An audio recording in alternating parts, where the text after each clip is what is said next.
for the faithful. A lawmaker weighs in on the Biden administration's efforts to enforce the Religious Freedom Restoration Act. 1 year later, reaction from Capitol Hill on the eve of last year's violence.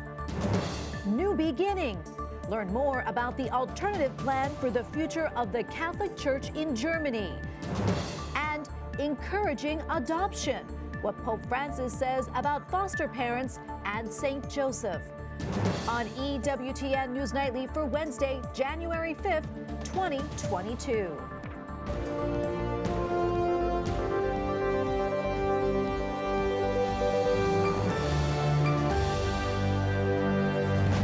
Thank you so much for being with us tonight on this Feast of St. John Newman. I'm Tracy Sable. U.S. Secretary of Health and Human Services Xavier Becerra revokes the department's Office for Civil Rights authority to investigate complaints regarding the Religious Freedom Restoration Act. Law, also known as RFRA, prohibits state or federal government agencies or departments from significantly burdening Americans who are exercising their right to freedom of religion. Representative Andy Biggs, Republican from Arizona, joins us now to discuss this. Congressman Biggs, great to see you. Thank you so much for your time today. Can you talk to us more about this, about the possible motivation behind this change and how it will impact religious freedom? Well, Secretary Becerra, in my opinion, should not be the person in control of enforcing religious discrimination complaints and investigating those. He's the guy, when he was Attorney General in California, who brought the lawsuit against the Little Sisters of the Poor, which was a religious discrimination case. President Trump had tried to create, in fact, he did create a division in the Office of Civil Rights in the Health and Human Services Department, a group that would actually investigate complaints of religious discrimination. That's really critical if you're going to enforce and protect religious rights. And so we all applauded him for that. And then Xavier Becerra and this president has basically come in and said, we're going to take away that investigative right on religious discrimination claims. And by so doing, I'm afraid that RFRA, or the Religious Freedom Restoration Act, is going to be diminished in its scope and protection of our First Amendment rights to free exercise of religion. Yeah, and since the Office of Civil Rights is no longer overseeing these non-compliance complaints, do we know, has the responsibility been assumed by a different department? Well, no. I mean, that's part of the problem is where will that go? Where's it going to land? He's kind of left it kind of floating around there in some ways.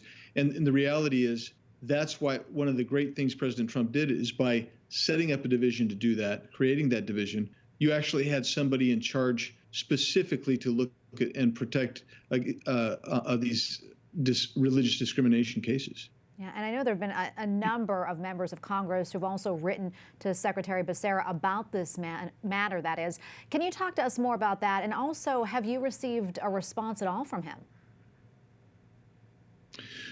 Well, I was joined by a good 20 or more members of the conference, Republican conference, requesting that they reinstitute that division. And we gave our reasons and explained why and provided even some citations for the secretary. But we have not heard a word back, at least as you and I are talking now. We have not received any response, which is that's not a good sign either. I would hope that we get a response soon, and if we're not going to get a response, then we're going to have to try to take more action, maybe even get an investigation going, and raise this to a level of further congressional action. Yeah, I was going to say, where do we go from here with that? I want to turn now on a different note. As you know, tomorrow is the 1-year anniversary of the January 6th riot. I'm wondering if you can give us maybe your recollections from that day, and also what's needed to move us forward. What would you like to see? Well, so on that particular day, I was speaking. I had spent time receiving and collating affidavits of misconduct in Arizona elections, and I had put together basically a constitutional brief to give in Congress. And I had given my brief and my 5 minutes of debate when we started having problems. So I remember it very well, and it was very surreal. I think one of the things that might have helped is if we had a different January 6th committee. I'm not sure that we needed one in Congress, knowing that the FBI and DOJ are actually investigating the origins of that and proceeding forward. I would like to see is, I think most Americans have actually put that behind them. I think they're focusing on things like inflation and the economy and high crime rates and cross-border traffic and those types of issues. I think that the longer that we spend focusing on something that is really partisan, is grown to become totally partisan in nature, you're going to see more and more disruption in Congress, and quite frankly, dissatisfaction amongst the American people with how Congress runs, and that's really unfortunate because the committee that's there now is not going to solve any problems. They're not out for truth.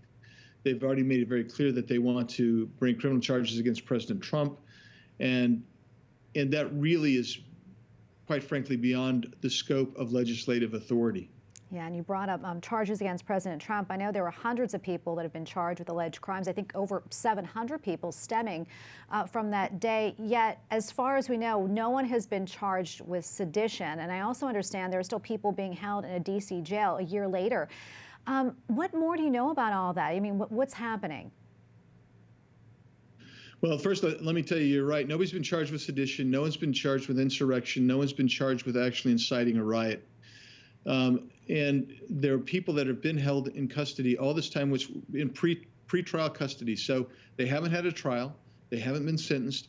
And that's violative of the Constitution in and of itself because they're not flight risks. There's no indication that they would commit additional crimes, particularly those that are harmful to others and themselves. And so they're being held contrary to federal law and the Constitution. And some of them, I was talking to a lawyer just this morning who represents some of them, and one of his clients had been held in solitary confinement for 4 months. International law even says that would constitute torture. So we are seeing violation of not just our law, and I don't like to bring in the international law because we should be better than that under our Constitution. But the reality is these people are being dehumanized, and there's been those who needed medical treatment that haven't received it, special dietary conditions, they haven't received those. Some of them have not been able to communicate with their lawyers and have ready access to them as often as they would like. So there's all kinds of problems here.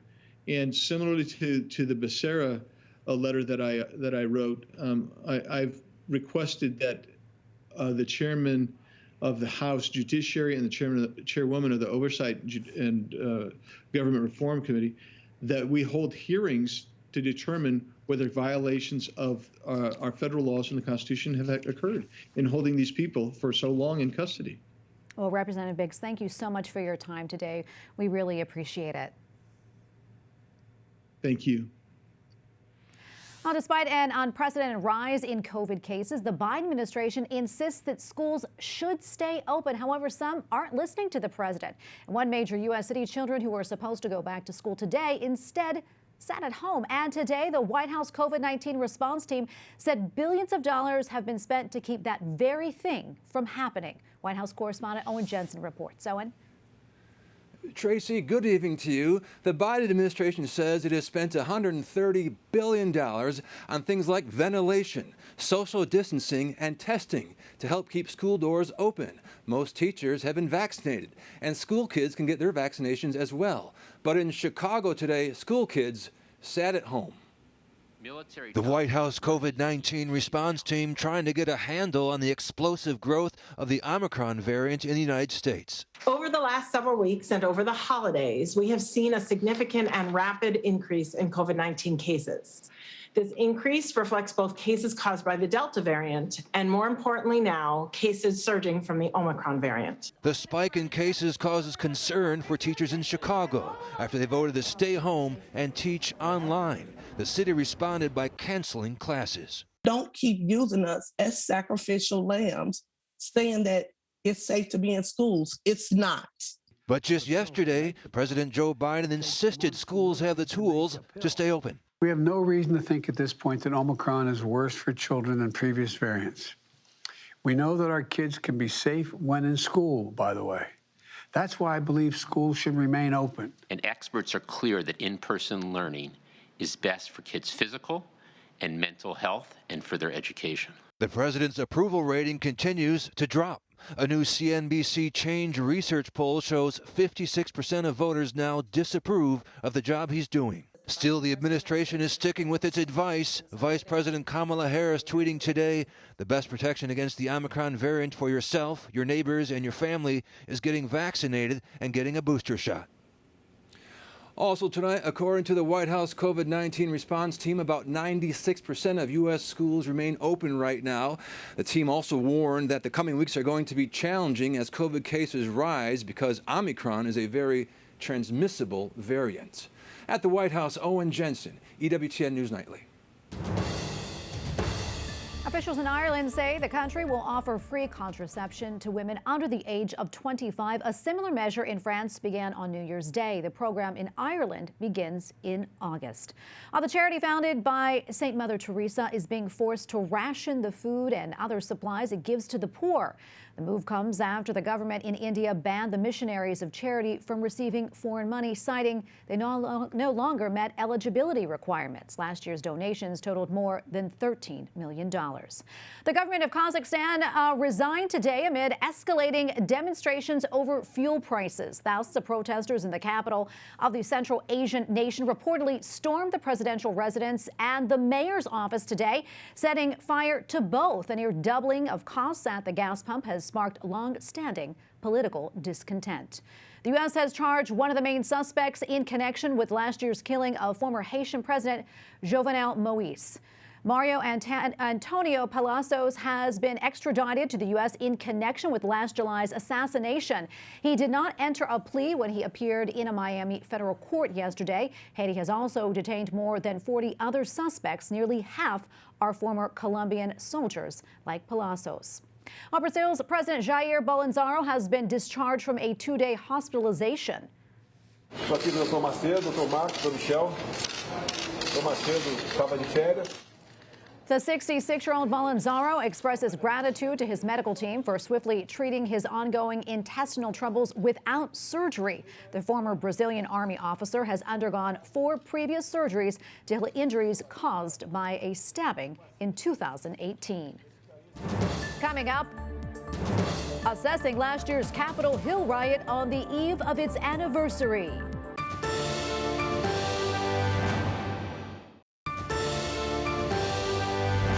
Tomorrow marks the 1-year anniversary of the riot at the U.S. Capitol building. Congress is planning an array of events. Today, the U.S. Capitol Police Chief testified before lawmakers about the lessons learned from the attack and ways to prevent it from happening again. Capitol Hill correspondent Eric Rosales joins us now with more. The Capitol Police Chief testified that this complex is safer than it was a year ago and that most of the more than 100 recommendations have been implemented. He did say that he'd like to see 400 additional officers added to the department, but that will take time. Today, I'm confident that the U.S. Capitol Police Department has made significant progress addressing the deficiencies that impacted the department's response on January 6th. And while more work remains to be done, the men and women of the Capitol Police stand ready to fulfill their mission each and every day.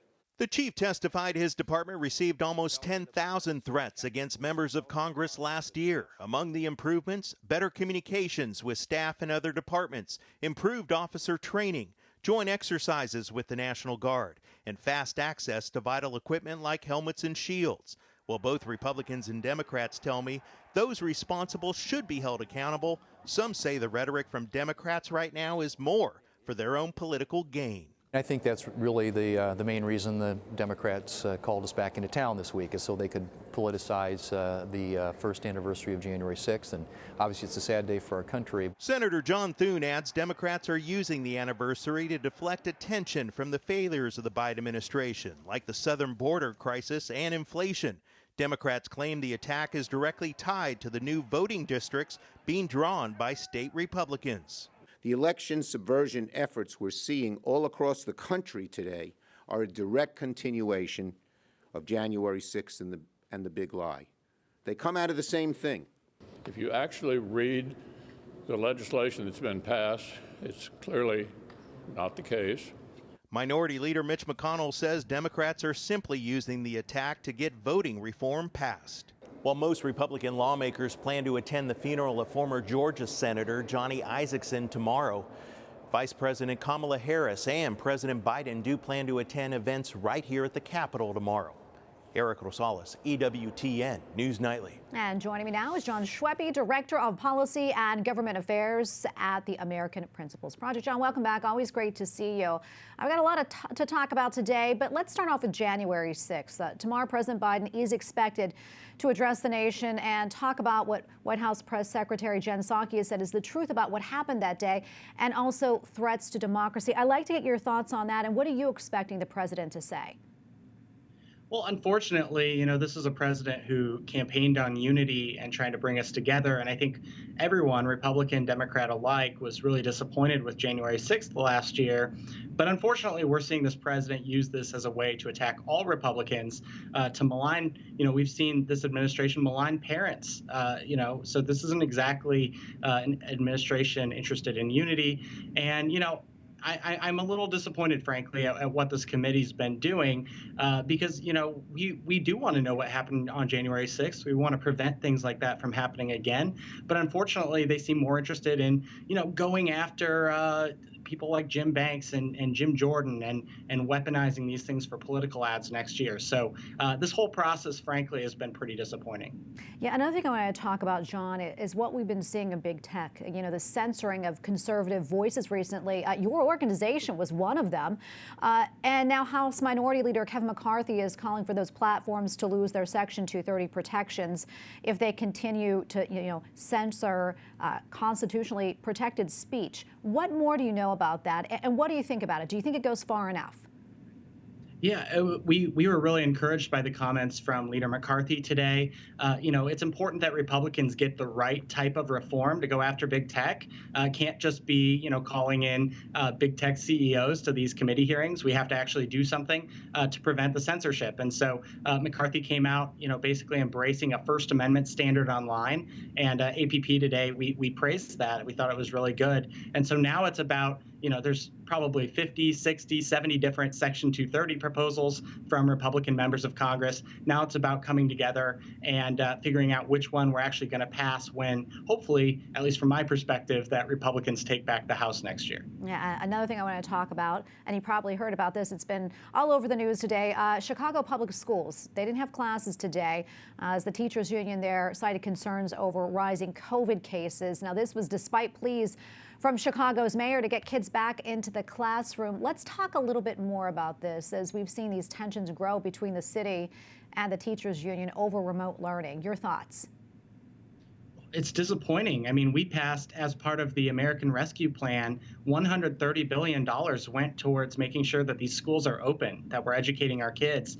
And here we're seeing the Chicago Teachers Union, not opening and preventing kids from learning. So I think here we have a real problem on our hands. There's a lot of misinformation out there about this pandemic, and a lot of folks, have been scared to even go to work. And that's what's happening here with these teachers unions. And we need to be honest about what the science actually says and get our kids back to school. The other thing, and even the New York Times has come out on this recently, we just don't know the damage we're doing to our kids by keeping them locked up, preventing them from socializing. Now this has been going on for almost 2 years. And the untold damage that's going to be done to these kids, we're going to regret that for decades to come. And so I think, we have to move past this. We have to recognize that the pandemic, it's endemic now. There's not a whole lot we can do. This thing spreads like crazy. And so we have to return to ordinary life.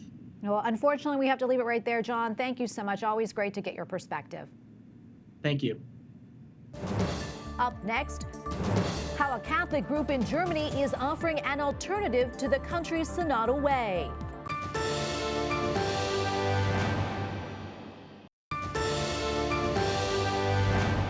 Pope Francis reminds the faithful of the importance of adoption, saying society is weaker when dogs and cats take the place of children. E anche se non potete avere figli, pensate all'adozione.